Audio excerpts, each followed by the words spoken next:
dan Assalamualaikum Encik Zahar, saya Puan Didi, moderator untuk hari ini.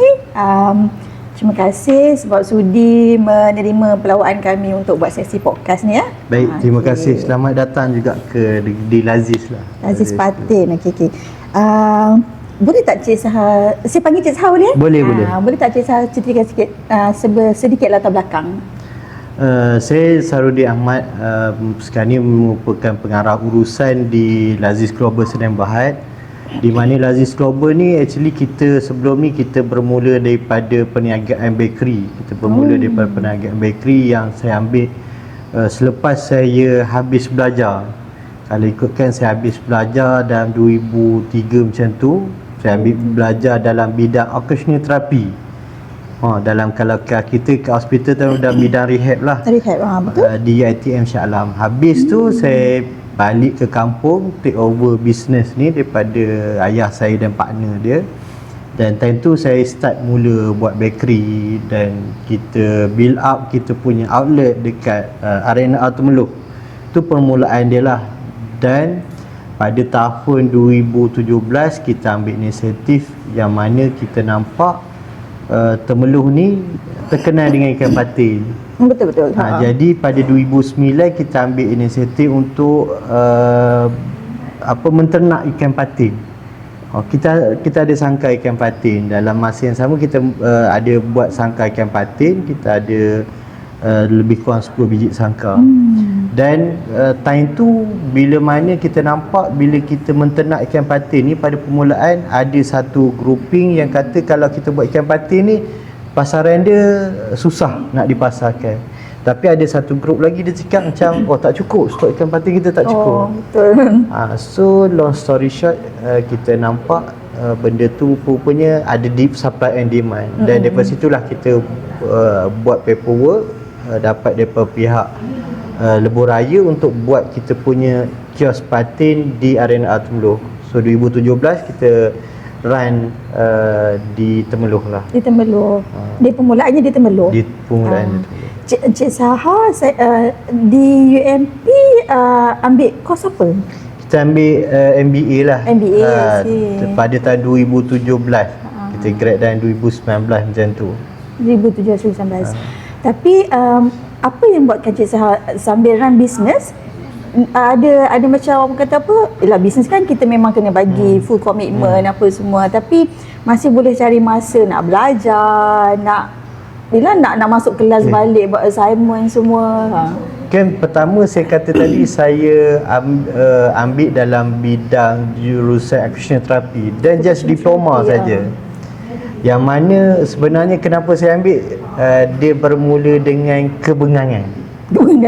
Sebab lain kan bidang tu macam totally different tu. Totally different. Kita buat bisnes dalam bidang yang berbeza tu satu. Betul. Yang kedua bagi saya ada kebengangan bila mana kita ambil orang yang ambil orang yang ada degree. Betul.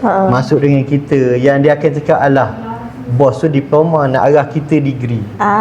Yang tu katanya saya titik permulaan saya rasa macam ada kebengangan, macam respect tu tak ada sikit disebabkan kita ni diploma. Kita nak arah budak degree. Tu bahasa mudah dia. Jadi dia macam turning point tu kat situ. Turning point dekat situ. Betul. Selain saya nampak macam mana sebab saya tak ada improper knowledge dalam business. Tu pun salah satu yang kedua. Tapi kalau tanya kebengangan yang pertama, saya rasa nak belajar tu disebabkan kita rasa macam nak bercakap dengan team, dia tak ada respect sikit lah. Tu saya rasa kebengangan. So in a way sebab kita nak satu knowledge kita dalam business, satu lagi sebab kita nak gain the respect tu lah sebenarnya. Betul. Tapi lepas tu kan macam saya difahamkan Laziz ni dia bermula dengan bakery. Lepas tu macam mana dia boleh macam pun totally different juga kan, bakery dengan ikan patin. Betul. Macam tapi mana Cik Zahar lah macam dia macam nak take up the business tu daripada ayah tu. Okay, so kalau ikutkan bakery tu sampai sekarang ada dan run. Masih ada. Masih ada dan run kan. Masih ada dan run, dan kita memang ada outlet dekat Arena Temeloh, Mahala ke KL, dan kita punya tempat processing kita ada kita punya tempat lah untuk proses di Teluk Ira. Teluk Ira sampai dekat Temerloh jugalah. Ya, dekat Temerloh. Jadi yang saya cakap tadi, bila nak buat patin tu sebab kita nampak Temerloh ni terkenal dengan bandar ikan patin. So why not kita ambil peluang tu tadi. Okay. So dalam bisnes kan setakat yang dah daripada 2003 tadi. 2003 sampai sekarang dah berapa belas tahun dah. Ya. So apa yang sebenarnya challenge dalam bisnes tu? Dengan sebab Cik Zahar kan bidang bukan bisnes kan awal-awal kan, occupational therapy. Pertama dari segi pengurusan lah, saya nampak dari segi pengurusan, dari segi kita nak faham market segmen. Sebab kalau kita faham daripada dulu sampai sekarang, market tu sangat-sangat berbeza. Dengan knowledge lah kita faham nak baca market. Dengan knowledge lah kita faham lebih kepada teori. Saya ingat beberapa teori yang kita kena faham juga, hierarchy of need. Benda tu rasa macam tak ada kaitan, tapi sebenarnya kita nak serve pada orang, kita nak tengok golongan mana yang sebenarnya produk kita ni bukan untuk semua orang. Produk kita ada certain level of orang yang yang kita nak tackle. Jadi benda itulah yang saya nampak bila kita belajar ni, dia lebih banyak pada framework yang untuk macam ni kita nak apply kan. Belajar tu, faham tu satu part, tapi yang part kedua kita nak implementkan pula. Tapi kalau tak, kita memang lagilah jalan terus langgar, tak tahu apa, tak ada faham framework, tak ada apa, try and error je lah. Betul. Tapi itulah challenges of course ada lah kan, dengan staffing dan lain challenge tu ada tak? Selain pada macam Cik Zahar pun dah macam ambil satu step belajar MBA kan untuk knowledge sendiri. Lepas tu daripada segi management bisnes tu, dengan staffing ke, dengan demands ke, supply. Yang tu sama ke dekat situ lah kita nak faham supply, demand dan market. Macam saya kata tadi, market berbeza. Kalau ikutkan sebelum Covid, market dia berbeza. Betul. Sebelum Covid kita macam kita sebelum ni kita bermula di LPT. LPT. Memang fully 100% kita punya market tu dekat arena Temerloh. Situ saja. Orang marketnya lah orang yang lalu lalang. Bayangkan bila fully market kita dekat situ pada tahun 2020, Covid terjadinya Covid tu, yang totally lockdown. Totally kita tak ada business. Betul, tak ada business. Tapi disebabkan dengan knowledge yang ada, yang kita faham, kita kena berubah. Daripada situlah kita pergi kepada, daripada situ kita change business model kita kepada agent dan stockist. Jadi daripada ibarat kata tadi memang kita retail outlet, orang datang ke outlet. Betul, tapi 2020 kita change kita punya business model kepada agent dan stockist. Alhamdulillah lah, dengan itu kita boleh survive. Tapi benda ni datang dengan knowledge lah. Betul. Kalau kita ada knowledge, saya rasa ya memang fully daripada situ. Saya rasa 2020, 2021, 2022 hampir 3 tahun kita tutup. 2 tahun ni saya rasa kita memang tak ada langsung. Last 2023 macam PKP lah, lockdown juga. Sebab PKP jadi, tapi disebabkan kita change kepada agent dan stockist, benda tu yang menjadikan sebenarnya bila kita bangkit daripada cabaran tu, yang kita spark sebenarnya dia melonjakkan jualan kita daripada sebelum ni, yang kita nilai yang kita tak pernah dapat. Maksudnya kita kena cari peluang dengan keadaan semasa tu. Betul.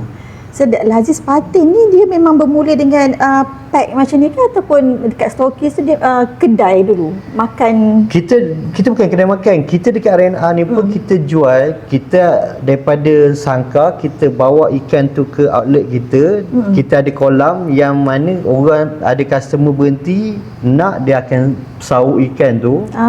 Lepas tu dia akan timbang, kita akan potong, kita akan proses, kita akan vacuum pack, so dia boleh bawa balik. Maksudnya dia bukannya ready stock dia kat situ. Bukan ready stock.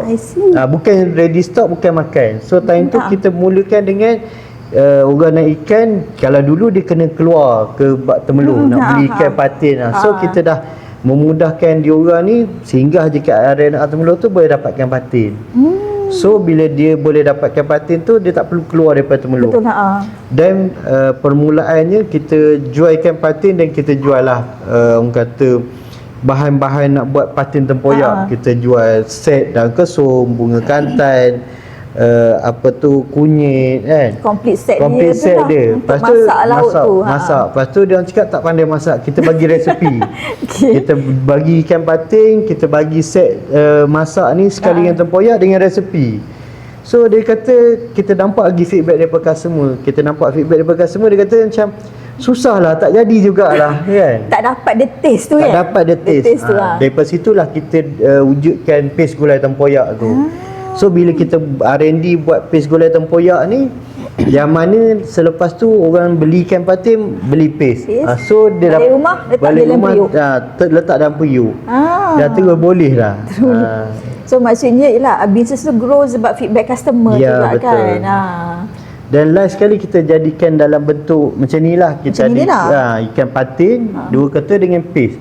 Yang ni kita panggil produk ready to cook. Dia bukan ready to eat. Bukan sekarang ni orang kata retort ke apa. Tak, kita buat produk tu ready to cook. Sebab kita nak masukkan elemen dia nak rasa air tangan ibu.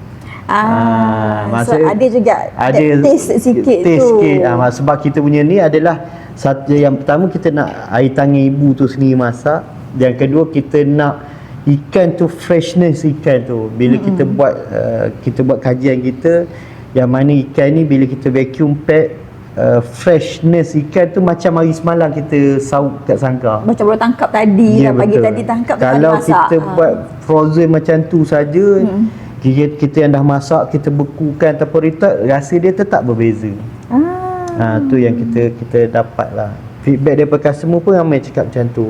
Dia hanya perlu macam masak Maggi. Sebab tu kita punya trademark, kalau pandai masak Maggi, pandailah masak patin tempoyak ni tadi. So tak susah lah kalau pakai, tak susah. Buka, masuk air, masuk paste, masuk air, mengelegak, isi ikan. Boleh makan.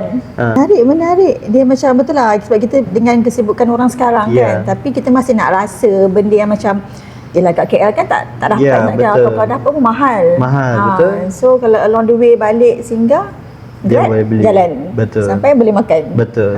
Menarik. Lepas tu macam mana daripada tadi bakery, lepas tu ikan patin, lepas tu satu lagi sambal hitam. Macam mana boleh? Sebab bila kita nampak dekat arena Atumloh tu kita buat outlet yang mana bila kita pertama asasnya adalah kita nak kumpulkan produk ikan patin. Sebab kita dekat situ kita nampak mereka yang menternak ikan patin bawah 20 sangkar ni susah nak menjual. Sebab tu kita wujudkan one stop center untuk kita collect daripada pusat-pusat sangkar ni untuk letak kat outlet kita. Dan pada masa yang sama takkanlah jual ikan patin semata. Betul. Kita ambil juga produk-produk daripada IKS. Dan itu kita ambil lah sambal hitam. Kalau ikutkan kita ada lebih 20 jenis sambal hitam, tapi 20 supplier yang berbeza. Betul tak? Dengan rasa yang berbeza. Rasa yang berbeza. Lepas tu kita nampak sebenarnya ada potensi sambal hitam ni. Ada peminat dia tersendiri. Cuma time tu bila yelah kita ambil pada IKS. Ni banyak permintaan, tiba-tiba kita tengok macam kenapa tak hantar. Dia cakap tak boleh nak supply. Kita sebab IKS kan. Dan kita nampak juga dia tak boleh supply. Sebenarnya dari segi buat sambal hitam ni bahan dia selain ikan bilis, bawang, lada ni dia perlu belimbing buluh. Tu yang membezakan dengan orang lain. Key ingredient kan? Key ingredient. Jadi daripada situlah kita nampak time tu kita tanam dulu pokok belimbing buluh. Tanam pula pokok. Kita tanam pokok belimbing buluh. Dan mana bila kita dah ada belimbing buluh ni, kita supply balik kat diorang. Tapi masih lagi tak boleh nak cope demand. Akhirnya kita keluarkanlah produk kita. Buat sendiri pula. Maksudnya mula-mula ambil daripada orang. Lepas tu supply pula belimbing dia untuk diorang buat. Tapi dia tak boleh nak commit, tak boleh nak ambil supply tu. Ya, betul. Buat sendiri kita pula. Buat sendiri pula. So buat sendiri mesti rasa dia lain sikit lah kan. Kita adjust taste dengan yang kita nak lah. So yelah lagi satu, sebab bila banyak sangat dalam market, kita nak satu taste yang memang orang akan ingat. Kalau makan tu ni Laziz punya. Macam patin kan dekat Temerloh kan banyak. Betul, banyak dia ada rasa masam, pedas. Semua ada. Lepas tu kita ada rasa dia tu, rasa ni subjektif kan. Ada orang kata suka pedas kan, dia kata tak pedas. Betul lah. Semua macam sambal ni bagi kita ambil kepedasan tu tahap 4/5.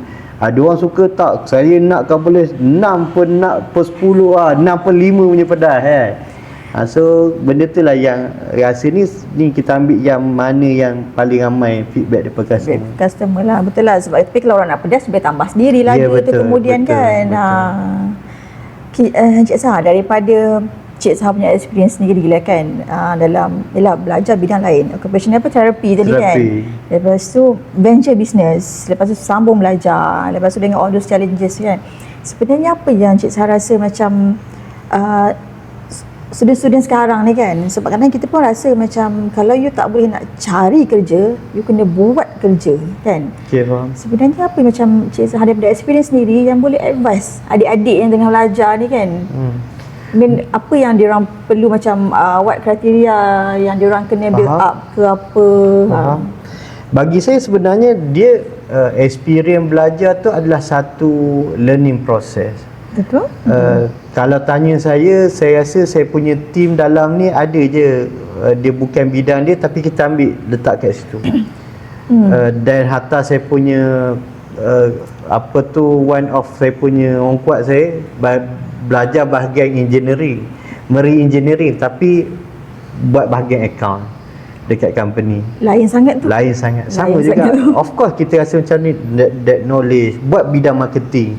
Tapi benda yang saya nampak yang pertama, proses pembelajaran ni sebenarnya apa yang kita belajar dalam proses pembelajaran tu. Di universiti tu, contoh macam saya, di universiti saya belajar bidang occupational therapy. Pertama kita fahamlah pasal occupational therapy. Betul. Tapi dekat universiti juga saya belajar berkaitan dengan berniaga.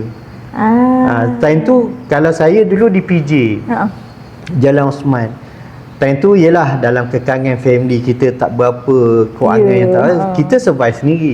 Maksudnya time tu nota-nota lecturer bagi tu saya pergi photostat dekat, collect semua pada student, siapa nak photostat saya tolong photostat. Kat situ kita dah buat duit profit. So pengalaman tu yang membina kita. Pada masa yang sama dekat UiTM tu saya belajar juga macam mana nak time tu nak format komputer. Jadi time tu bila kita belajar, classmate kita ataupun colleges kita yang rosak komputer, kita formatkan, kita dapat. So that knowledge tu yang membantu minat kita. Itu yang pertama. Yang kedua, sebenarnya di universiti ni kan ada berbanyak persatuan. Betul? Sebenarnya that soft skill tu yang menyebabkan kita boleh ada lebih potensi bila selepas mencari pekerjaan. Kita keluar nanti. Kalau saya secara jujur, saya tengoklah CGPA kita 3.5, saya tengok, tapi saya lebih tengok apa penglibatan dia dekat universiti tu, apa penglibatan dia. Based on kita punya experience yang saya rasa saya dah masuk kat team kita lebih daripada 500 orang masuk keluar, saya rasa lebih, saya silap dekat 1000 orang dah sepanjang ni. Jadi saya nampak that soft skill tu yang saya perlukan. Soft skill, kalau saya tengok CV, dekat universiti kau apa yang masuk,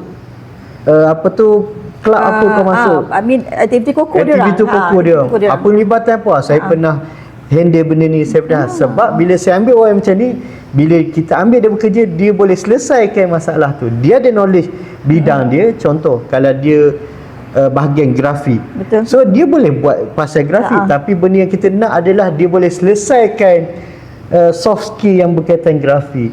Soft skill berkaitan dengan, sebab bila grafik ni lebih, dia tetap perlu leadership. Betul. Kau nak minta orang buat macam ni, buat macam ni. Soft skill lah. That soft skill tu yang lebih penting saya rasa. Soft skill, social skill.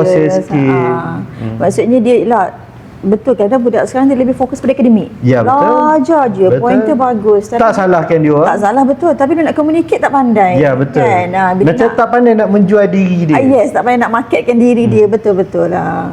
Cik Sah sekarang kan, daripada pengalaman Cik Sah dan Cik Sah juga alumni UMPSA kan.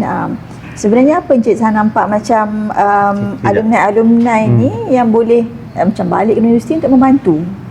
Ada tak macam apa-apa yang kita rasa macam sumbangan-sumbangan yang boleh diberikan ke, ataupun ada macam program-program kerjasama ke, training ke? Saya nampak lebih kepada training lah. Dalam keadaan yang ni saya nampak lebih kepada training yang mana kita boleh sebab kita faham cara belajar, kita faham macam saya cakap tadi lah, bila praktikal, saya kalau siapa yang datang masuk dekat Lazi, kalau dia buat, contohlah dia buat bahagian marketing, saya takkan betul-betul dia ni fokus kepada marketing. Kau kena faham the whole structure dekat Lazis ni. Mungkin kau boleh kena buat 2-3 kerja dah dekat Lazis ni tadi. Maksudnya kita tak nak lah macam kita tak nak dia maksudnya dia habis kat situ je. Ya, betul. Dan in a way juga kita sebenarnya nak make sure business tu boleh operate bila orang yang berkenaan tak ada. Ya, betul. So dia dapat skill lain lah sebenarnya. Sebab sekarang ni kita tak kepada pengkhususan yang kau duduk sini kau kena tahu yang ni saja sampai habis. Ya, betul. Masuk kerja sampai pencen kat situ. Ya, betul. Sebenarnya kita ada macam tim saya, dia masuk dengan HR tapi kita nampak kebolehan dia by numbers, by tracking, by manage orang. So saya letak dia sekarang ni bahagian marketing pula. Kita buka satu department live host. So saya minta dia yang handle live host. So daripada satu bidang tempat ni tadi kita tukar. Sebab tu kita panggil pula career path. Career path, betul. So daripada kalau tak dia start kat that level. Jadi kita letak dia, okey ni career path, kau lead bahagian marketing, kau lead bahagian live host. Benda tu yang saya nampak. Tapi itulah, kalau macam kita tengok pada budak-budak muda sekarang, dia macam kita tak ada masalah kan, go live macam TikTok, Shopee live tu tak ada masalah kan. Betul. Tapi kalau macam mungkin kadang-kadang kita tengok age gap tu, lepas tu that generation tu, Cik Lazis ada tak, Cik Sahar ada tak macam ada challenge macam mungkin pekerja-pekerja yang sedikit berusia ke untuk nak tukar mindset diorang, nak membantu that business to growth? Okay, benda tu yang kita ada je team yang lebih ada nak adapt dengan teknologi. Tapi benda tu lah kadang-kadang apa benda yang bila yang nak masuk dekat Lazis ni, kita lebih kepada ambil mereka yang ada value growth dan learning. Sebab saya bila whatever bidang yang dia orang masuk pun, department yang dia orang masuk, kita nak bila time interview kita mencari dia orang ni seorang yang suka learning, seorang yang nak ada growth. Sebab bagi saya dengan teknologi sekarang kita kena adapt macam-macam teknologi. Betul. Benda tu lah yang nak tak nak kita nak memudahkan, kita nak menggunakan teknologi. Jadi sebab tu lah bila dia ada learning punya mindset, learning punya value, so insyaAllah tak ada isu lah. Sebab teknologi pun sangat cepat berkembang kan. Memang kalau kita tak ikut sama, memang kita tinggal lah kat belakang. Sebab inilah untuk budak-budak muda macam tak ada masalah. Betul. Kadang-kadang ada yang jenis rasa macam dia selesa dekat situ. Dia selesa dengan apa yang dia buat, so dia macam biarlah orang lain ada. Kan. Saya nampak macam ni banyak juga anugerah usahawan MARA. So daripada bisnes ni lah, bisnes yang ikan patin, bakery masih on juga kan? Masih on. So tapi production bakery tu macam masih on. Tak, maksud saya macam bakery punya market di sekitar. Tak, dia memang kita punya di outlet di Arena Temelong. Macam yang ikan patin ni sampai mana dia punya market coverage tu? Seluruh Malaysia. Seluruh Malaysia, I see.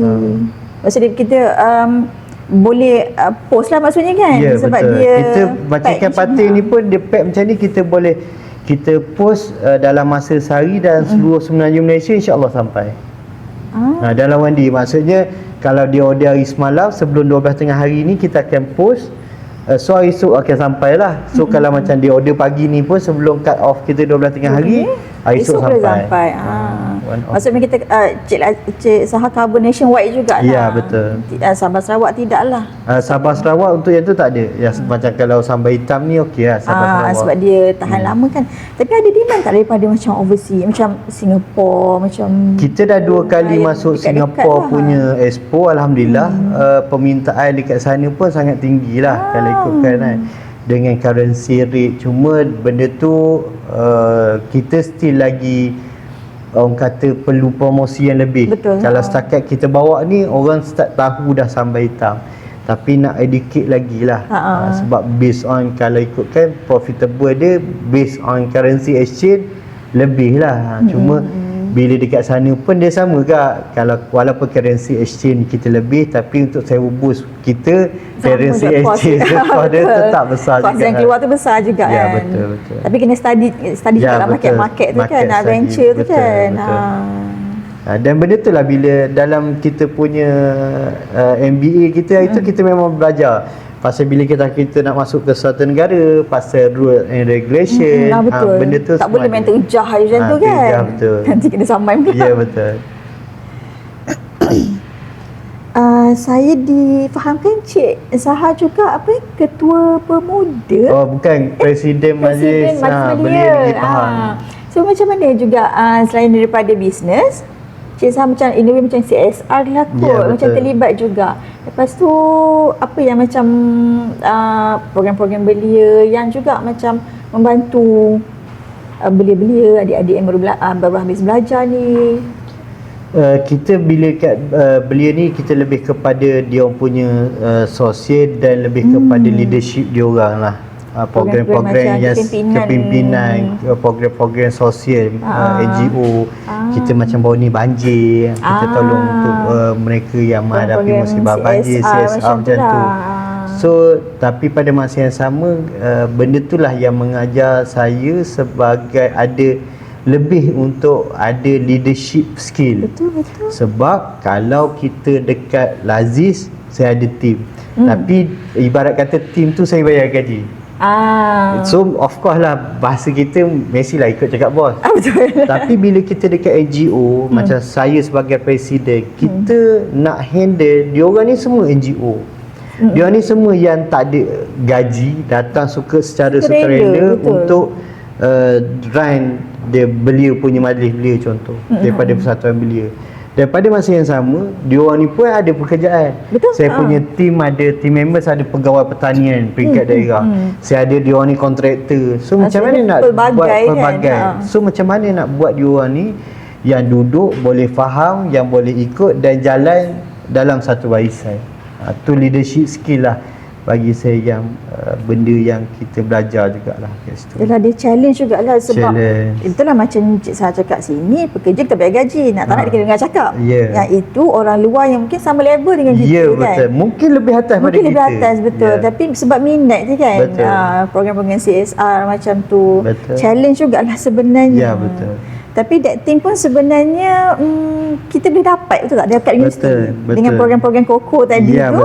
Betul. So sebenarnya permulaan tu dekat universiti. Permulaan tu kita daripada sekolah tu ada juga kan. Ada juga.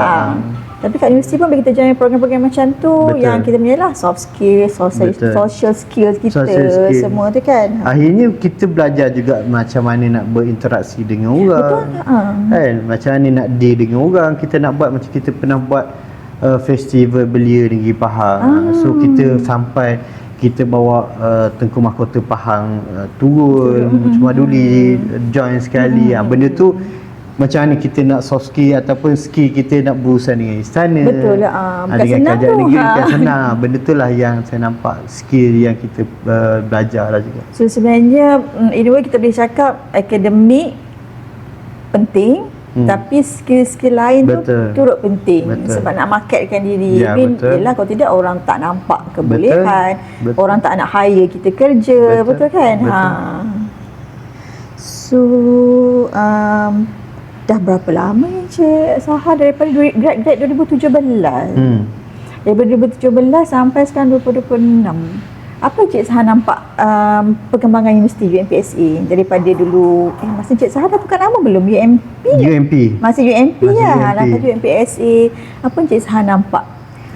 Perkembangan universiti lah sekarang. Perkembangan universiti lebih kepada environment dia lah. Macam baru ni, kebetulan bila saya duduk dalam NGO pun, saya memang ada collaborate dengan UMP bahagian HEPA kan. Kita pergi jumpa bahagian HEPA di Pekan. Saya nampak kalau tanya saya based on sebelum ni saya berada di ITM, based on saya duduk dalam NGO, apa yang bahagian HEPA buat ni saya rasa the right track untuk menghasilkan graduan yang saya rasa untuk diterima selepas habis belajar. Sebab saya faham dia orang punya koko, dia orang tak tertakluk kepada kau kena ambil bidang ni. Dia boleh pilih setiap boleh pilih, sem betul, untuk ni. Dan saya rasa benda tu salah satu benda yang flexibility tu saya rasa saya sangat kagum. Saya rasa macam benda ni out of the box, cara dia nak handle yang pelajar ni ada soft skill ni, saya rasa bagi saya boleh bagi 100% lah. Bagi saya cara method tu bila saya dapat penerangan tu dari pergi method tu sangat setuju lah dengan cara pengembangan. Sebab sebelum ni kalau kita belajar dia macam fleksibel, kalau kita ambil koko tu satu department ni kau kena ambil lah sampai. Betul. So saya nampak yang kali ni tahun ni kau boleh buat yang ni, tahun depan kau boleh buat yang ni. Sebab kita ada yang wajib kita kena ambil kan. Lepas habis yang wajib tu kita ada yang elektif kita boleh ambil. Kita boleh join. Boleh join. Dan kita ada juga macam kita ada yang bahagian sukan, betul. yang persatuan. Betul. Benda tu yang bila saya nampak itu adalah salah satu perkembangan yang sangat-sangat bagus di UMP lah. Yang saya nampak, saya pergi juga ke 2-3 universiti yang lain, tapi setakat ni untuk bahagian yang tu saya sangat setuju. Maksudnya apa yang UMPSA buat untuk kita cakap kemenjadian pelajar tu bagus dan memang patut diteruskan. Betul, patut diteruskan. Sebab kita pun ada macam kita ada akademi adab kan. Ya, betul. Kita dengan moto kita kan adab dulu baru ilmu tu. Memang kita ialah objektifnya untuk develop student. Betul. Untuk dia orang punya bila keluar ke alam pekerjaan. Dan tu kata tadi kadang-kadang bila kita bercakap pada orang kata Gen Z, benda yang susah, dia mungkin ada skill, dia mungkin ada knowledge. Betul. Satu benda yang saya nampak kurang adalah adab. Adab, attitude dia orang. Attitude. Benda tu lah bagi saya setakat ni yang saya nampak, saya berduduk dengan graduan UMPSA ni pun benda tu yang saya nampak yang ditekankan oleh UMPSA. Betul. Tapi memang challenge juga lah Zat, bila dia dah besar, kita nak macam kita nak tukar dia, kita nak bentukkan dia, memang challenge lah. Tapi daripada itu kita rasa macam yelah, kalau bukan kita kan, siapa yang nak bantu? Sebab kita rasa pun budak-budak ni macam anak-anak, adik-adik kan. Setuju. Takkan nanti orang keluar, alah ni lah budak UMPSA macam ni je. Benda-benda macam tu. So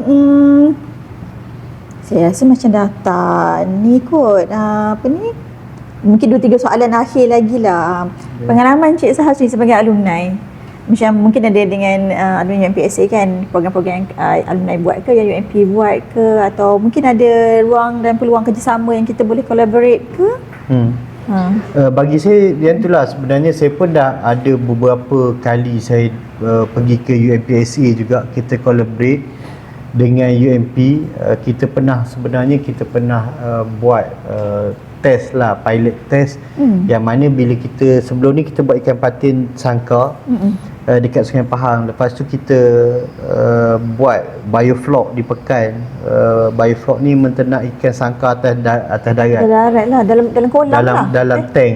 Dalam tank kolam. Menggunakan bioflok. Dekat situ pun kita bekerjasama dengan tim UMPSA, dengan tim Prof Ziad apa semua tu. Bahagian chemical, sebab bioflok ni dia lebih kepada macam chemical, dia berkaitan dengan chemical jugalah. Maksud macam mana kita chemical, macam mana nak turunkan dia punya dia nak jadikan dia punya daripada najis tu kepada flok ni tadi. Benda tu yang berkaitan, yang kita dapatkan nasihat daripada UMPSA jugalah. Dan kita juga bila kat situ pun kita tahu matching grant macam mana dengan pihak UMP, yang mana sekarang ni pun sebenarnya kita collaborate untuk macam mana nak perbetulkan kita ada proses, sistem proses tracking apa semua tu menggunakan blockchain. Yang tu pun ikutkan kita dah minta pihak bahagian industri UMPSA bantu kita juga macam mana nak solve that problem lah. So sebenarnya masih ada hubungan dengan UMP kan, dengan beberapa jabatan berkenaan lah, untuk bisnes sendiri, untuk and then benda-benda lain tu lah.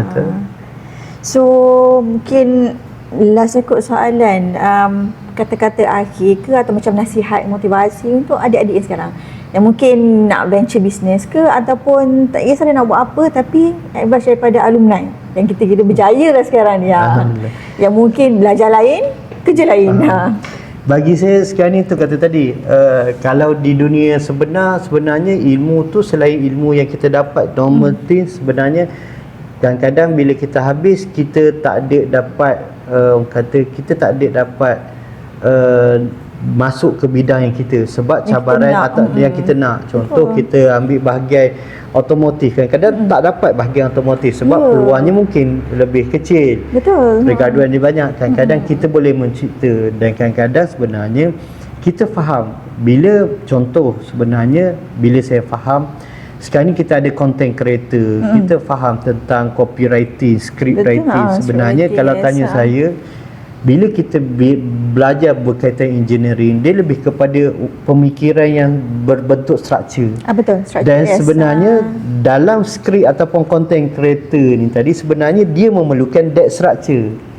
So sebenarnya that kemahiran kita dalam macam mana nak menstrukturkan semua itu boleh digunakan dalam bidang yang berbeza.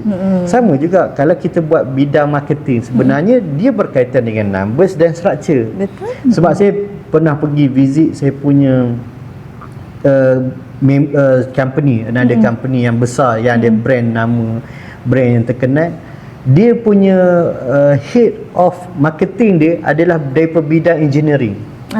Sebab dia kata semua ni bila marketing dia is all about data. Macam ni kita nak olahkan data tu. Berapa orang leads, daripada leads ni kita nak funnel dia macam mana.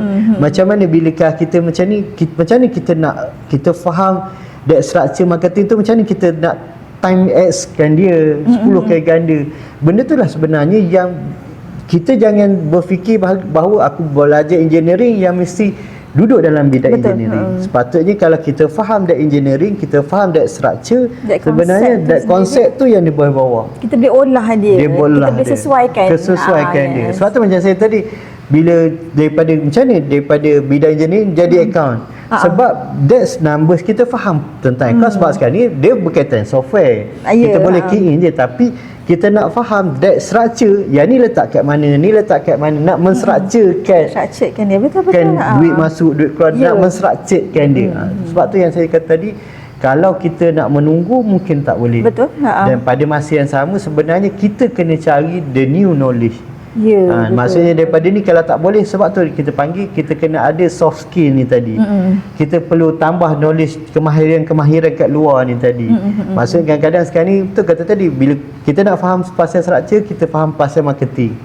Benda tu yang bagi saya banyak bidang yang boleh buat. Macam saya, of course bidang occupational therapy, tapi apa yang saya faham dekat bidang occupational therapy sebenarnya that structure, bila ada sesuatu pesakit tu datang, mula kita kena diagnosekan dia. Bila kita diagnose, kita planning. Planning baru planning treatment, barulah buat treatment. Lepas tu ada assessment, reassessment. Sama juga bila dalam company, bila ada masalah, kita tengok dulu, diagnose dulu apa masalah dia. Kita buat assessment, kita buat treatment, planning dia dah buat, kita buat reassessment balik. So that framework sebenarnya yang penting dalam apa jua bidang yang kita nak ceburi, sebenarnya that framework. So sebenarnya apa pun kita belajar, kita boleh olah dan kita applykan dalam bisnes sebenarnya. Jangan kita terlampau rigid. Kalau kita terlampau rigid dengan, kadang-kadang adalah rezeki yang aku belajar bidang ni, dapat bidang ni, itu okey, alhamdulillah. Tapi kalau tak dapat tu, sebenarnya kita kena cari another soft skill ataupun yang lain punya skill. Sebab learning tu kan satu proses kan. Learning proses. Cik Sazli ada masih berminat tak nak sama belajar dengan BMPSA? Itulah saya pun sebenarnya baru ni saya tengah ambil juga dalam nak ambil DBA pula. DBA pula. Kalau ikutkan saya tengah apply, tapi kalau ikut syarat baru ni dia kena dalam 25 tahun pengalaman apa satu yang saya tengah check jugalah. Tapi maksudnya masih tapi bila nak juggle things up tu kan, betul. Nak manage the business lagi, nak bagi masa untuk belajar lagi. Betul. So akhir kata ada lagi tak daripada Cik Saha? pada adik-adik nak promote bisnes ke? nak nak dapatkan produk ke? Okey, yang pertama kita insya-Allah Laziz berada di apa tu arena Artemeluh, dan pada masa yang sama kita marketkan dekat TikTok. Dan pada masa yang sama juga tu kata tadi, sekarang ni bidang kerjaya yang saya nampak memang bisnes kita berkaitan dengan TikTok lah. Kita punya hampir online kita lah hampir 80% 90% daripada online. Sebenarnya kalau ikutkan tadi, kita pun kalau misalnya kata tak ada sangat, sebenarnya kita sedang pun mencari live post juga. Kita nak upskill juga. Selain kita jual ni, kita nak cari. Sebab tu kata live post ni mana ada betul-betul graduan yang faham life course ni, yang pergi belajar bidang khusus tu tak ada.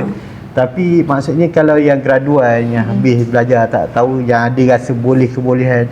Tapi sama juga nak jadi life orang cakap, tapi sebenarnya bercakap skill dan mesti ada komitmen. Sebab komitmen dia kau kena live berapa jam setiap hari. Tu konsisten dia. Engagement tu kena ada kan. Engagement tu kena ada. Benda tu lah yang saya nampak. Pada masa yang sama sebenarnya peluang tu ada, tapi kita jangan terlampau rigid untuk ambil dengan bidang yang kita belajar lah. That's it. Okay, Cik Zah, terima kasih sebab sudi bersama kami dalam sesi podcast ni. InsyaAllah Pusat Alumni pun mendoakan semoga bisnes terus berkembang, maju kan. So mungkin next kita akan carilah ruang dan peluang untuk bekerjasama. Baik. Terima kasih. Terima kasih, sama-sama.